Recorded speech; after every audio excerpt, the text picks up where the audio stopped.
DRF race of the day for Monday, October the 23rd. It's race number 8 at Finger Lakes. It's a 3-life allowance for fillies and mares going 3/4 of a mile. Let's take a look at this field. It's a pretty big field in here, and your morning line favorite has a good amount of speed. That's the number 8, Warsaichi, a very consistent filly who's been on the board in 90% of her starts, but she's lost ground from the stretch call to the wire in her last few races. And as we take a look at the Timeform US pace projector, you'll note that this pace is expected to be fast, and the 8, Warsaichi, is part of that pace. The number 9, Miss Stone's right next door, also has good speed, and an enervating pace battle between these two could perhaps set things up for closers, perhaps closers that might offer a bit more value on the tote. One of them is the number 1, Tequila, who finished second last time out in this race, an allowance going 2 turns on September the 19th. Now, Tequila was wired this day by a pretty sharp horse. The winner would come back to win a state-bred allowance race at Parks with a 65 Beyer speed figure. I like that Tequila was able to rally against the flow, and her race 2 starts back at 5.5 furlongs showed she can be very competitive sprinting as long as she gets some pace. Earlier in her career, it appeared that she was more of a 2-turn horse, but ever since she's come up to Finger Lakes, she seems adaptable, and I just think she's found her proper class level up at the lakes. Tequila is a horse that, as long as she doesn't fall too far behind in the early stages, should come with a late kick. Here's the number 2, Boy Is She a Lady, winning last time out a 2-life claimer on September the 20th. What's nice about this lightly raced filly is not only her upside potential, but the fact that she has good tactical speed.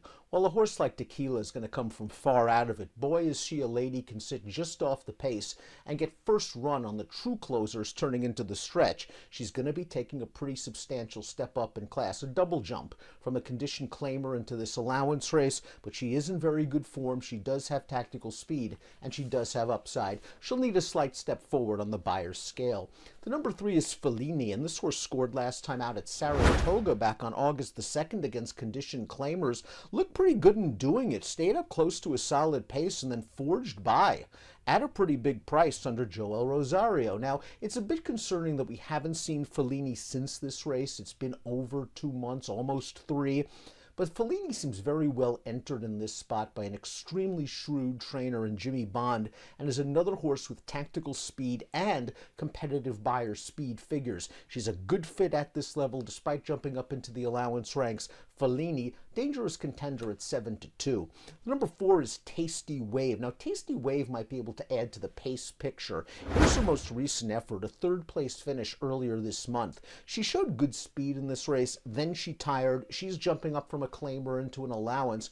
But if you look at her past performances, her best races come when she is on or very close to the lead, and I think she's going to be aggressively ridden leaving the stalls. I'm not sure if she's as fast as the 8 and 9, however, and chasing a fast pace might not be a recipe for success. It appeared that jockey Jackie Davis had her choice between the 4, Tasty Wave, the 5, Jackson Avenue. She lands on the 5, Jackson Avenue, a horse that was beaten 3 lengths last time out, returning to Finger Lakes after being overmatched over a wet track down on the Naira circuit. She ran okay last time out. She was outrun behind a fast pace in that Warsaichi race. She rallied evenly, was only beaten 3. She's going to get another good pace scenario. She's likely going to kick on in the stretch, and she's the kind of horse that I could see perhaps on the bottom of single race exotic wagers, spicing them up at a very nice price. The 6 is Isabel Loves Gold. This one finished 4th last time out behind Tequila in that 2-turn race, but is another horse like Tequila, cutting back in distance with the right running style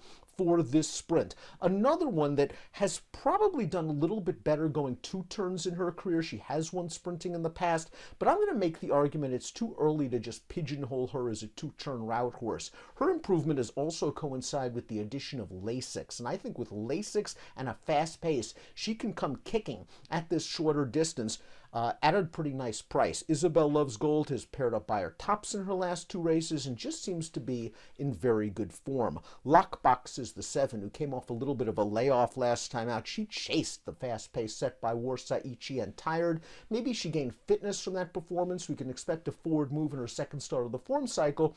My concern is that a similar trip might be coming. Placed on a hard chase behind a fast pace, so I'm going to take a wait-and-see approach for the 7 lockbox. Warsaichi, here's her last start. She was favored in this race, going 5.5 furlongs. She set a very fast pace, opened up a big lead on the turn, and still finished ahead of 3 of these. It's all about whether Warsaichi gets a breather on the backstretch in this race. If the 9 Miss Stones pushes her hard and they go fast as Timeform US expects, we might see a similar effort as last time, a speed and fade. She is a very consistent runner with competitive buyer speed figures, but I am concerned about the possibility of her dealing with another hot pace, especially at a short price.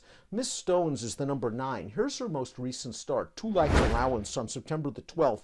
She was odds on and she only won by a neck, but she did a lot of hard work from start to finish, pushing a hot pace and beating a sharp horse. The runner-up would come back to win a similar 2 life with a 57 buyer speed figure. Miss Stones is a horse with a lot of upside. She's only raced 5 times in her career. I don't think we've seen her best as compared to some of the others who we basically know where their level is. She's going to sit outside of Warsaichi early. If she pushes hard, it might work against both of these horses, but draws outside the other pace, maybe gives her a little bit of an advantage from a tactical standpoint. Fancy Feline completes this field. She was a rallying 3rd last time out in the Warsaichi race. It was her first start up at Finger Lakes after competing downstate. While she's 2 for 29 lifetime, 2 for 20 lifetime, it's hard to just pigeonhole her as a horse that might be one that prefers minor awards. She's fairly new to this circuit, and she's going to get the right pace set up. 6-1 on the morning line, I think, seems very, very fair for Fancy Feline because she showed last time out she can step with this sort of competition. Before we get to my top selection, please click the subscribe button on the Daily Racing Form YouTube channel for the latest DRF videos. Top pick time. I'm going to go with one of the turnbacks because I agree with the Timeform US pace projector. I think Tequila is going to run a big race from the back of the pack if she gets the right setup.